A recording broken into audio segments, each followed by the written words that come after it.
ఇక్కడ మా ఊరు అలీపురం. మేము పుట్టినప్పటి నుంచి ఇక్కడ మొదట పీతిరి తిప్పలు, తర్వాత పెంట తిప్పలు.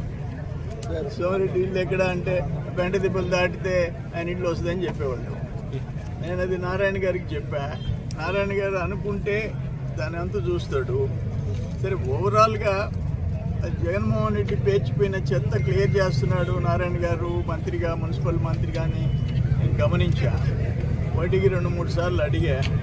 ఈరోజు 23,88,00,000తో ఆల్మోస్ట్ 34,000 మెట్రిక్ టన్నుల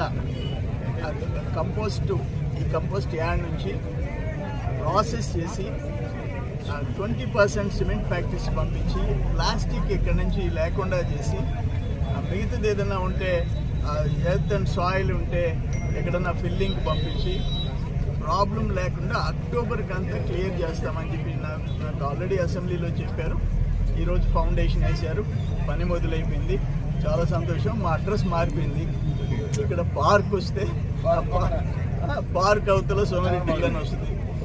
అది అంతవరకు సంతోషం. ఏమంటారంటే ఓవరాల్గా మంత్రి గారు చెప్పినట్టు జగన్మోహన్ రెడ్డి టైంలో అసలు ఏందని ఆ పన్నులో బ్రిటిష్ వాళ్ళు వేసినట్టు చెత్తకి పన్ను వేసేది ఏంది, చెత్త పేరుకుపోయేది ఏంది ఎక్కడ పడితే అక్కడ.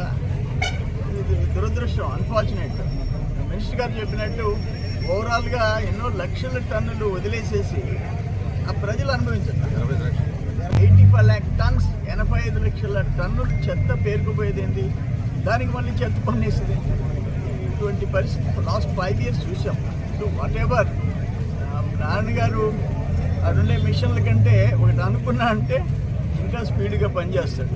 సో చాలా సంతోషంగా ఉంది నిజంగా. ఎందుకంటే ఈ ప్రాంతంలో వాళ్ళందరికీ ఇదొక ఫీలింగ్ ఉండేది, దీన్ని దాటిపోవాలంటే.